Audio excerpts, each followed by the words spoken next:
Okay,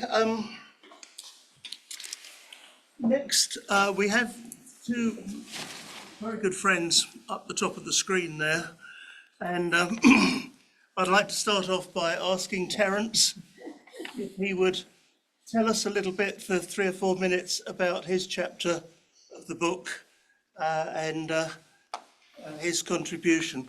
I guess just before we start that, all the authors, there are many authors in the room and we've got some online, really owe both Jonathan and Tula an enormous vote of thanks for putting this together, for kicking our butts, for nursing us through, for finding the spelling mistakes and the grammar mistakes, and generally seeing us through to a book that I'm sure we will all consider to be a fantastic achievement to have for life. And so I'm going to ask Saul to just put a little hand together for these before we start. They have really, if we think we've worked hard writing a chapter, then blimey. Terence, are you there? I am, sir. How are you, Graham? Alive and kicking feebly. How are you?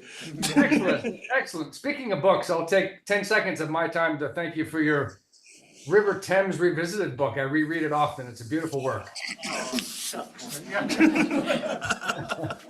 Very true. And hello to Jonathan and Tula, and back of Andy's head, I see many friends in the audience. Andy Lomas, how are you, sir? And thank you especially to Tula for the interview, which was the instigation for my chapter. Extremely pleased and happy and grateful for the opportunity. And I can't believe it's been a year since I was in that room. I wish I was there. So my chapter was computer arts education, creative process, and AI challenges. And I think with 2.5 minutes, I want to just be extremely positive and upbeat and excited about everything that's happening, that we're doing specifically at SVA, the School of Visual Arts here in New York City. Quick aside, if any of you are passing through New York to parts elsewhere, please stop by for a visit, and so I can host you locally for some dinner and drinks and a pint. Love to have visitors in New York City. And a mutual colleague and brilliant researcher has joined us, I should say. Rochelle Glure, who presented last year with me, is here with us as the new Assistant Director for Innovation Technology. So thank you, EVA, for instigating that connection.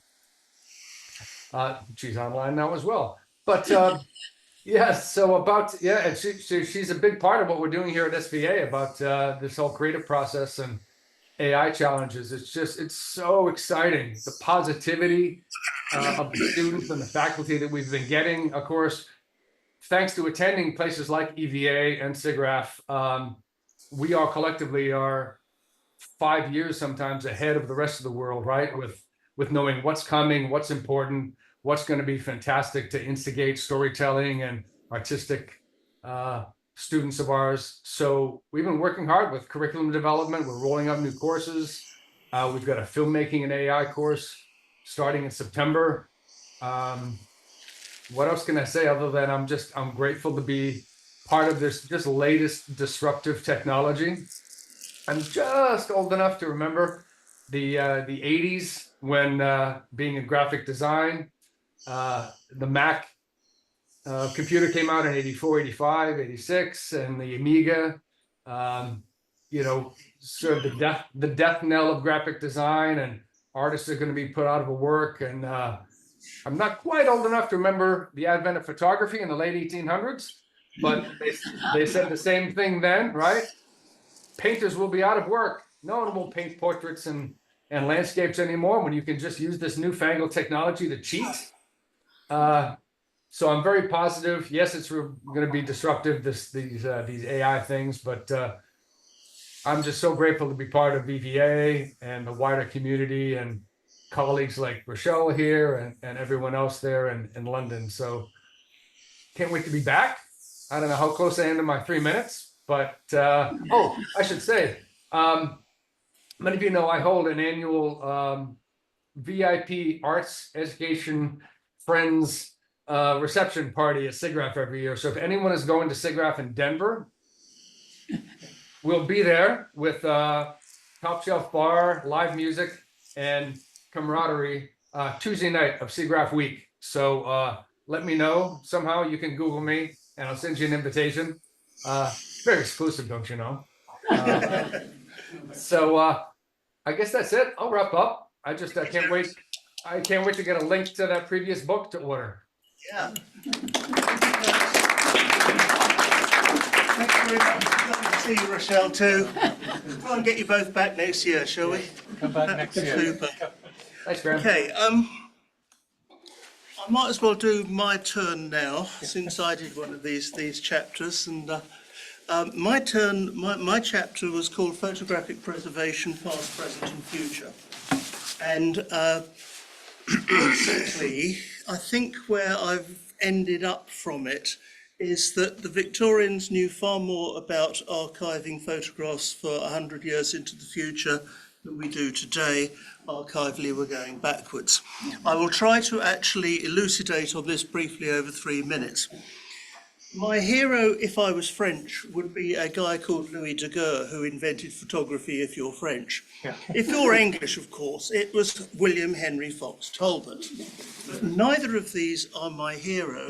My hero is a guy called Sir John Herschel, because Sir John Herschel invented Fixer. Without Fixer, you wouldn't have had anything other than photographs that you viewed by a single candlelight before it went dark.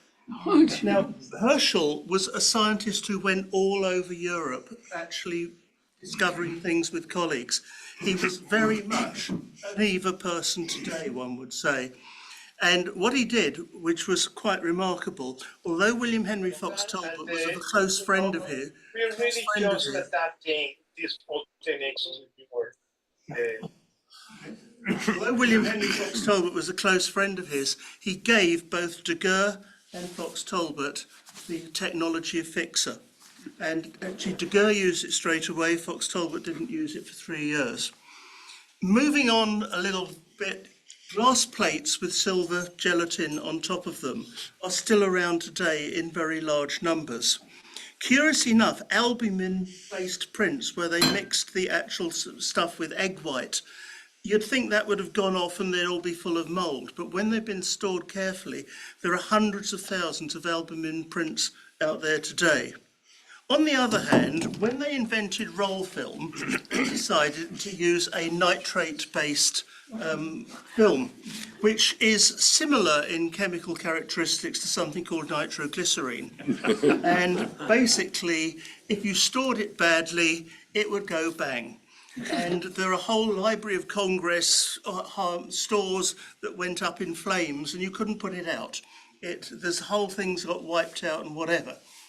Come to lovely dye-based photography, and of course the dyes faded to hell. So that's another improvement. We get into colour, but the colour doesn't work.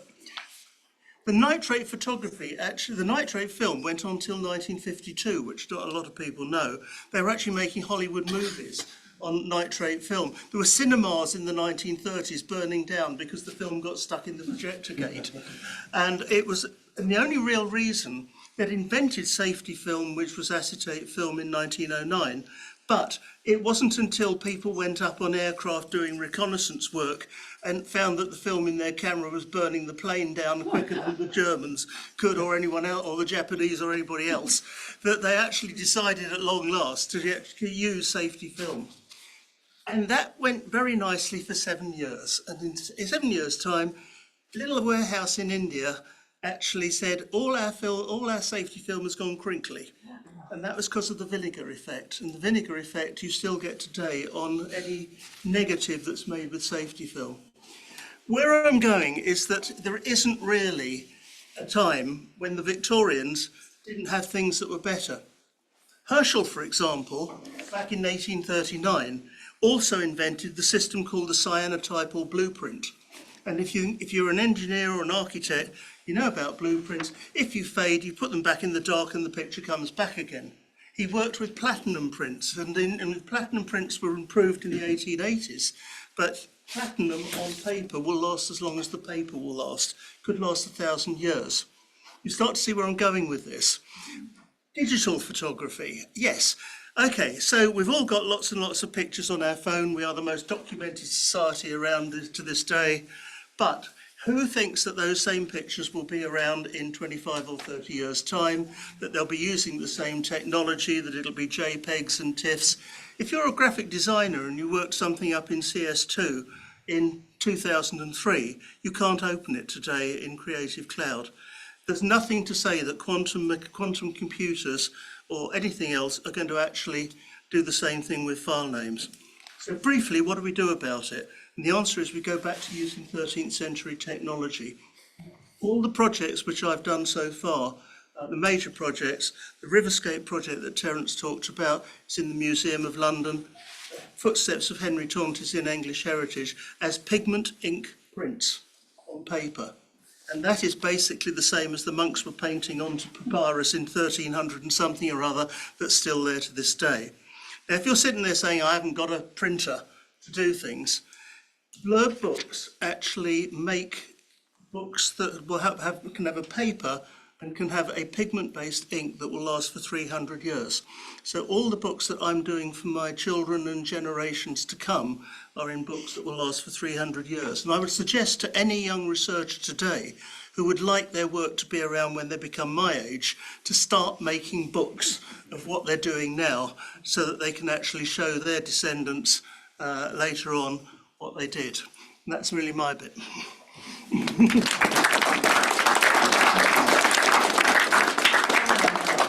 Next. Let's have Carl. Would you like to say a little bit? I was not prepared for that, but I'm going to speak tomorrow about. Are you going to speak tomorrow? All right. Okay. Well, you can just do 2-3 minutes on what you're doing. Thank you. I'm unscripted, but yeah, my paper's about hyperhumanism versus transhumanist art. So we're all seeing the effects of AI, and well, really. It's machine learning, isn't it? There is no such thing as AI, it's literally machine learning. And what I'm really interested in is hyperhumanism, which I think is needed as an alternative to transhumanism. If we think about transhumanism as a general outsourcing of everything, of our intelligence, our creativity, our imaginations, to the machine, I think the machines are rapidly becoming more human, whilst we're becoming more robotic. I think you can see this reflected in philosophy and in art. So this chapter is very specifically looking at transhumanist versus hyperhumanist art. The resistance starts here. Brilliant.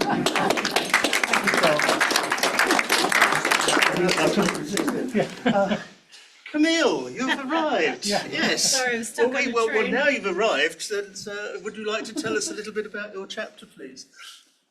I'm going to do something completely off the cuff and just not talk at all about my chapter, instead talk about the process of writing my chapter, Okay. which was stressful, not because of these two lovely people, because they were awesome, because they asked me to do curating insights in immersive art, and I found that really complicated in that curating and teaching and making work and doing research for me have been all kind of interchangeable. So what I thought I'd do is I'd go, oh, I've done some presentations on my work. I'll go scrape one of my presentations and I'll try to use that as the layout of my talk. That was really rubbish. That didn't work at all. And basically what I've talked about is the different ways in which, and it felt very self-indulgent, so thank you for indulging me, but looking at the ways I've grown up with the internet art kind of approach, so looking at the different projects and festivals and different, whether they be curation or being research or somewhere in between art practice and research and teaching, I was really interested in those intersections and where I could pick out nuggets of insights, and it was very painful. So the next phase is I decided, I'll go to ChatGPT and I'll say, help me write something about myself in the style of Camille Baker. That was completely wasted my time. First of all, I mean, obviously they don't know who I am, so that's okay. I had to actually write the chapter, so that was the painful part. But ultimately, I'm sort of looking at moments in time where, for example, before I came to the UK, I had been curator and producer of something that's still running called the New Forms Fest in Vancouver. And that was my sort of trial by fire about how do you produce and curate a festival. And so that was one thing. And then going into my own practice, both as an ex-dancer and working with wearable technologies and that kind of thing into my PhD, and then into the insights I gathered from teaching, and now to my practice. So it's quite self-indulgent. I wished actually they'd been much harder on me, to be honest, and told me to turf out much more of it. So please forgive the chapter if it seems self-indulgent, but it's a good practice for anyone who wants to figure out what the heck they've done with their lives.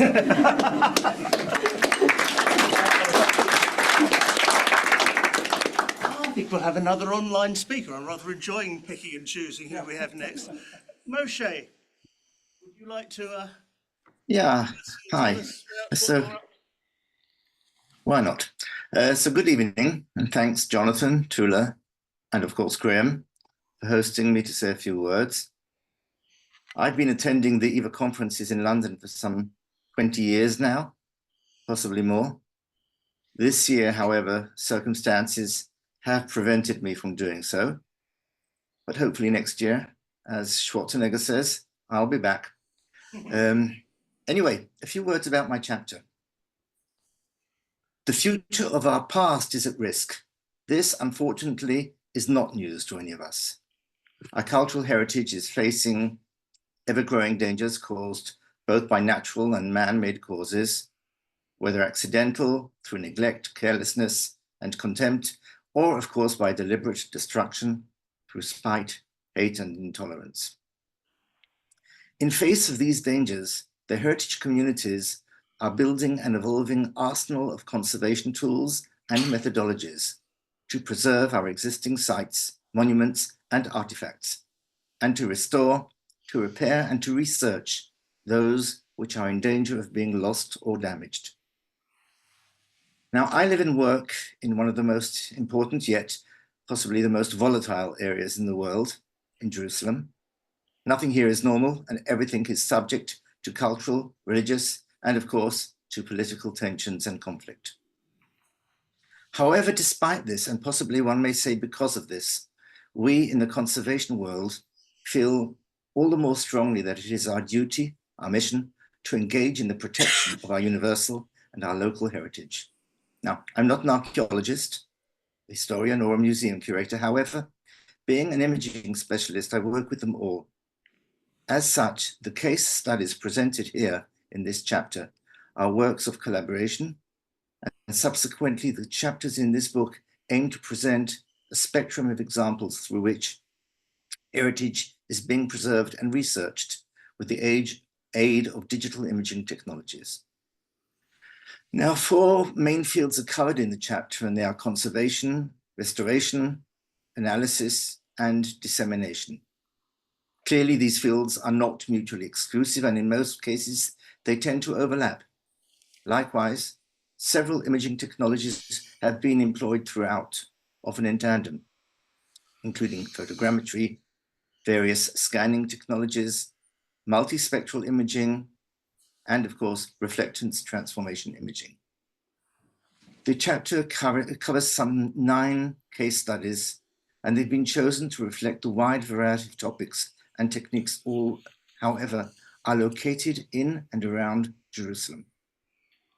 From the smallest fragments of the Dead Sea Scrolls to the largest fossils of a prehistoric elephant, from messages on the walls of churches and chapels left by German knights and pilgrims of the past, to the signature of the Roman Emperor Septimus Severus, cut into a milestone along the incense route of the desert.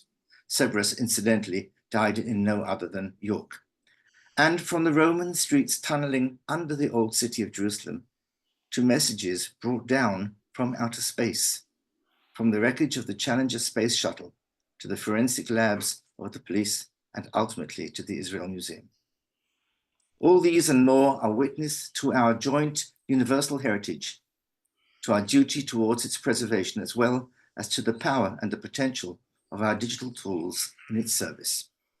That's my little bit.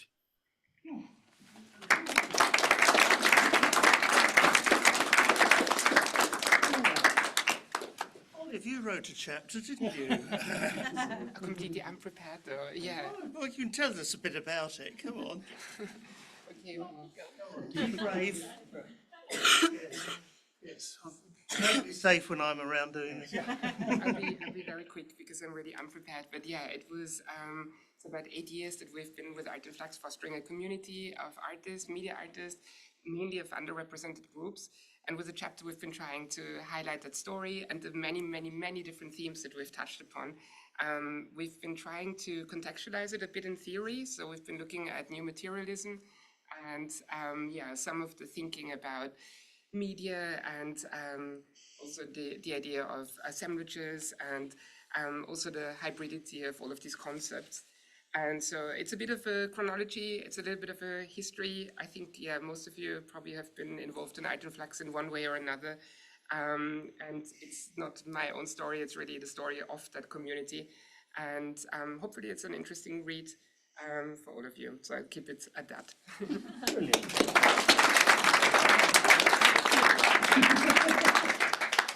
Okay. Leslie, would you like to come and tell us a bit? I'm also very unprepared. That's the idea. With all of them. Yes, so I wrote a chapter on VR and performance. And I started off with Shar Davies and Paul Sermon and went all the way to Jacoby Satterwhite and Rashad Newsom. So a lot of the people I covered work with dance and VR. And at the end of it, I kind of look at the ways in which VR is being transformed through just the kit being more affordable, which helps artists access it, and then new forms of artistic and creative outputs, and particularly, I think therapeutic realms could really benefit from maybe redefining art therapy through VR. Just gonna leave that there, and I just want to say thank you so much to Jonathan and Sheila. Thank you so much. Well done, Leslie. No, this is time. Thank you very much. So, my participation in the chapter that me and Stefania Boiano wrote started in a pub with Jonathan, so I think it started in the best of possible ways. And I just want to highlight 3 concepts because our chapter is about augmented reality and art. And the first concept we focused on is that is the device. We still miss the device because the device we usually use now is this one, which is absolutely impractical because you've got to stay like this, which is not the best ways. And we are waiting for the definitive device, which will be basically this one. Until this becomes a true AR device, we are not there. There will be no real immersive and AR experience. Still, artists are doing great things, and one thing that we really liked is that some of these things are putting pirate exhibition in museums. There is this wonderful image that we got the permission to reproduce. It was taken and let's say built into the MoMA of New York, and it's just a signage saying no augmented reality beyond this point, please. So the idea that museums could even try to try to force not to put augmented reality, of course they can't. Even we put some augmented reality into the National Gallery in London here, and it's been great. And finally, the third and last concept I'd like to highlight is augmented reality audio. Because it's different. We have the device because, for example, these are perfectly usable devices, perfectly immersive.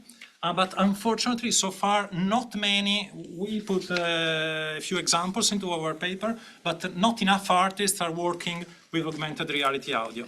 So I'm really asking all the artists here, some of those are already working very well with audio, but I'm asking all artists here to please work on augmented reality audio because it's already there and we just need all your creativity. Thank you.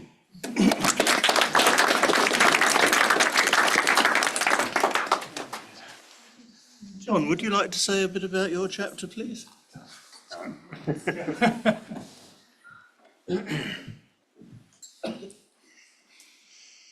Right, so yeah, my chapter was called The Senses Beyond New Direction and Game Engine Experiences.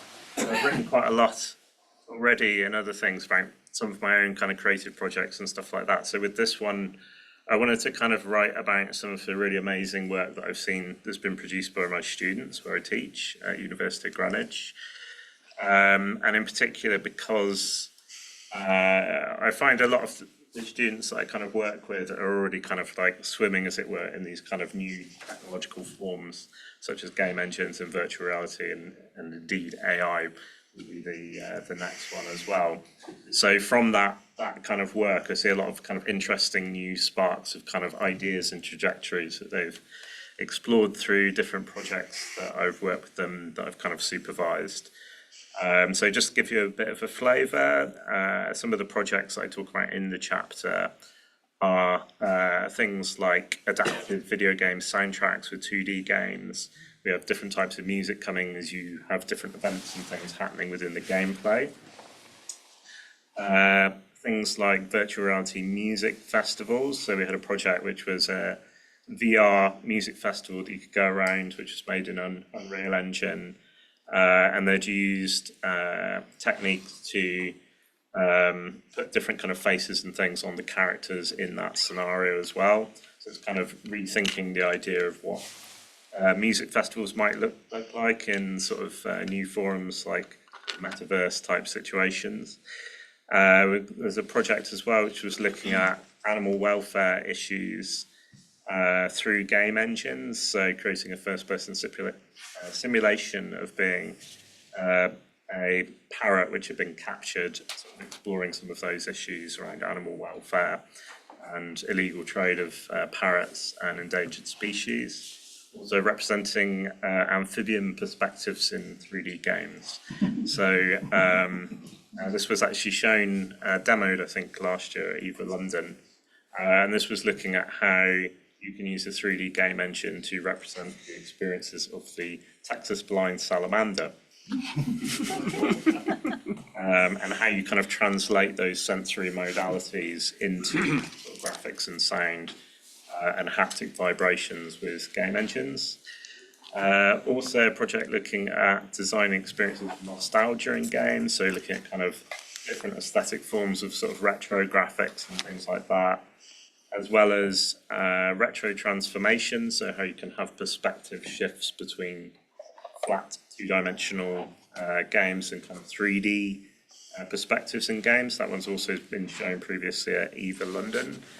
And also a project looking at kind of character AI types and how you can kind of build communities of AI characters within game engines. And there's a couple more actually. So, so also, yeah, one which was looking at kind of historical representations in virtual reality of, in this case, is a kind of Dunkirk war scenario and how you design AI characters within that so that you can kind of communicate those kind of situations and historical narratives to people.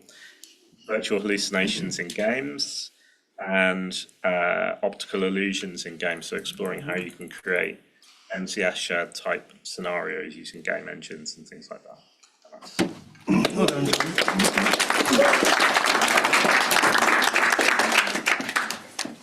Sean, would you like to say something about your chapter? I can very briefly. We all said that. Right, it will be brief.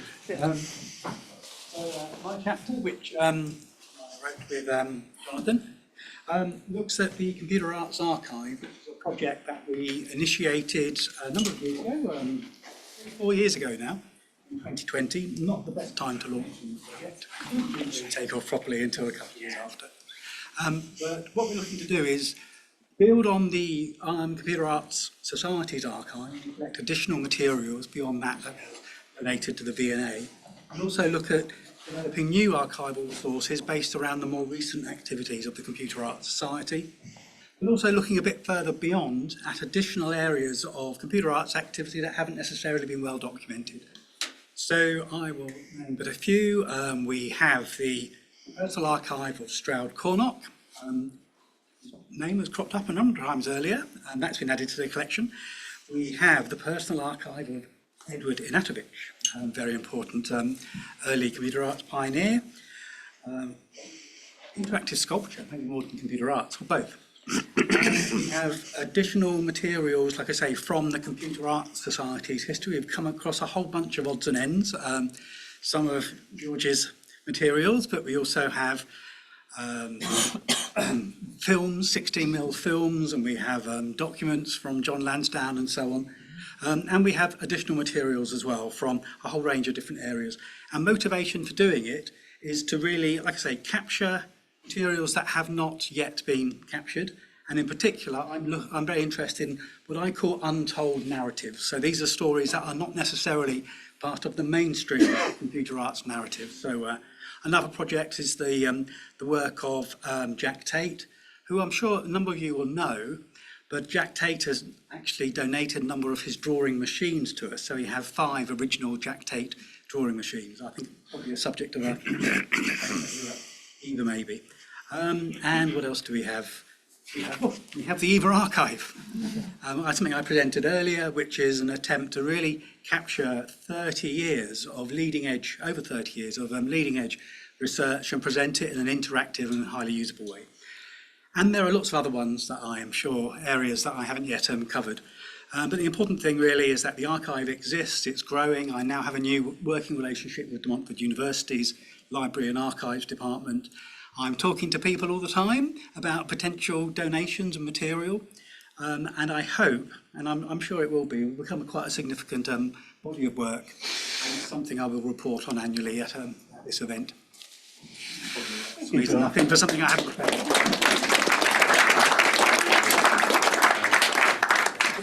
Let's see, Nick. Yeah. Yes. Great. I was a little detained in the same train, in fact, that Camille came on because we were stuck at Farringdon. Anyway, thank you. So it's been very good to be part of the book. I did give a presentation this morning, and in fact it was really the subject of my keynote last year. So those of you who were here will know what that was about. For those who weren't, a very quick précis. But basically I was looking at the history of the second phase of the Computer Arts Society, really from its refoundation after the Cash project. Bringing everybody together was initially really just to, sort of tie up everything that had happened in terms of the collection and system simulation, obviously the work that George did, and then when Alan Sutcliffe came back in to sort of work with us. But actually from that we found that there was enough momentum really to refound the Computer Arts Society and then take it into a new sort of era. And that was not only to do with the Cash project and then the Computer Art and Technocultures project, and Jeremy Gardner's here with us this evening to sort of as my co-lead on that, and that of course was with Douglas Dodds and the V&A, and of course that was really taking the collection and the collections that Patrick Prince assembled in the United States, putting them into into the archives and working on those. From those collections, really, we had several key events, one of which in 2010 was actually in conjunction with EVA, which was Ideas Before Their Time.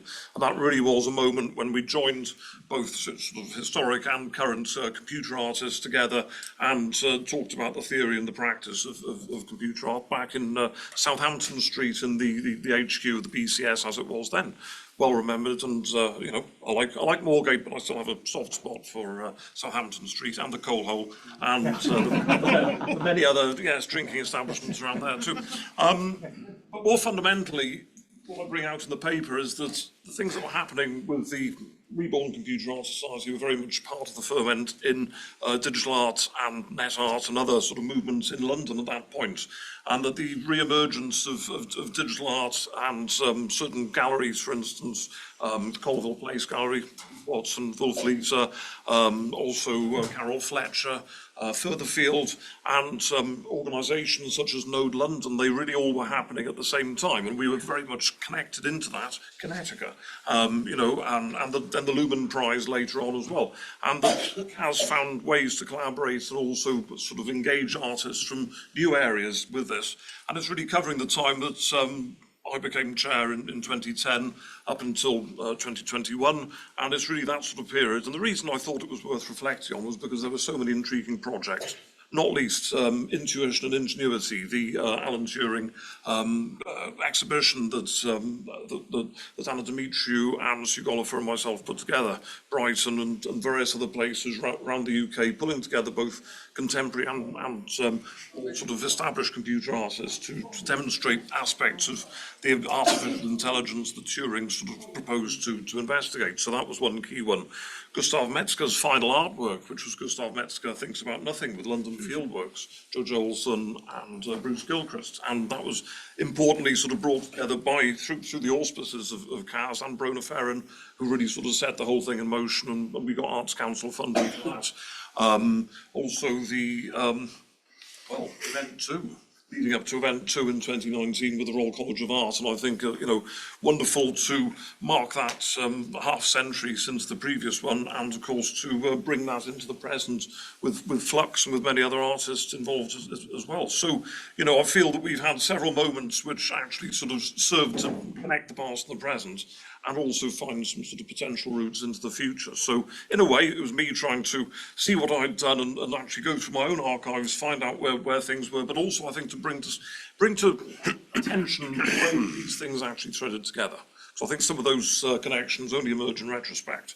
And you know the way that they came together at the time seemed organic, but I think it was set in motion in a variety of contexts, some historic and some technological, some theoretical, and some really just from contemporary practice.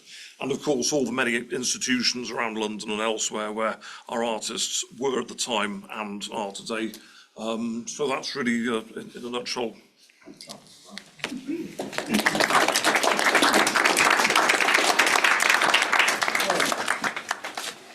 I get into trouble. Who have I forgotten? Apart from Tula would like. Yes. I just want to say a very brief word about the sort of the totality of the book and how that was kind of sketched out from. Can you speak up, please? Okay.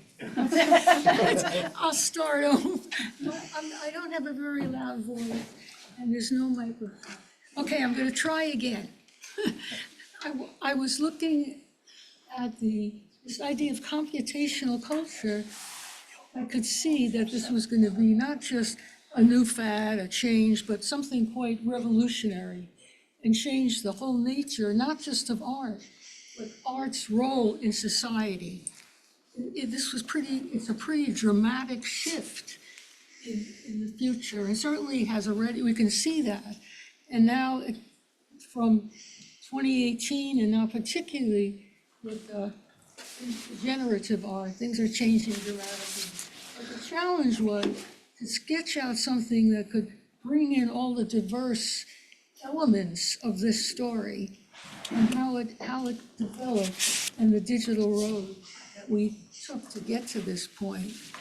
And I think that the beauty of this book are all these different diverse voices. And so in the beginning, when we met with the publisher, Jonathan and I, it was to have an outline of what this was going to be. That was extremely challenging. And I'm really delighted that each author that contributed did a magnificent job in expressing a facet of this journey to the present. I want to congratulate and thank all the contributors that did a magnificent job. My particular work was in the beginning of the prelude, the first 4 chapters, and then getting towards the end of the book and looking at the future. And that's a question that we're all part of, how the future is going to be formed and developed.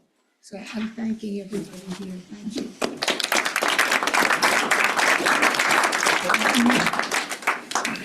I can reiterate what Tula has said.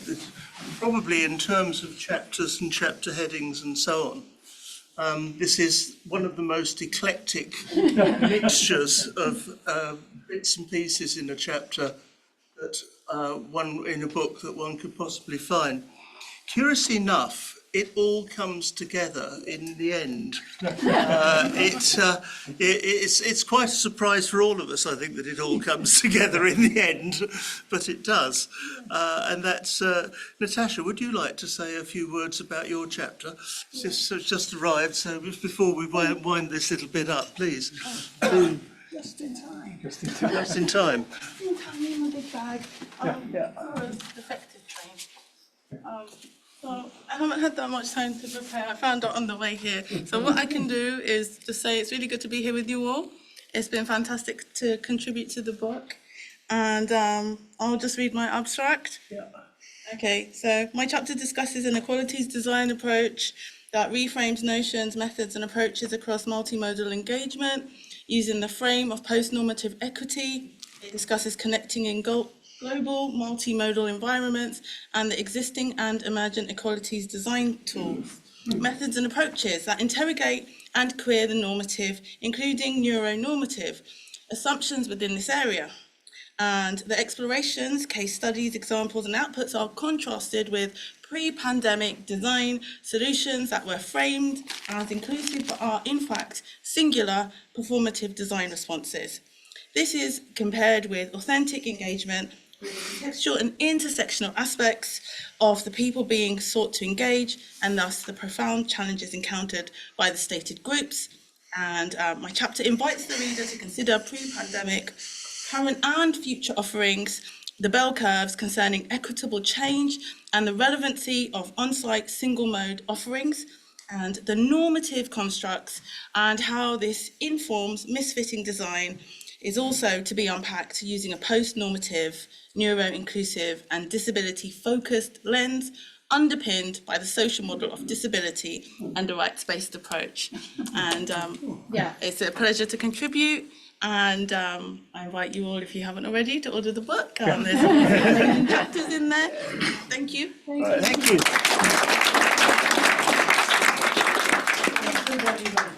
That's great.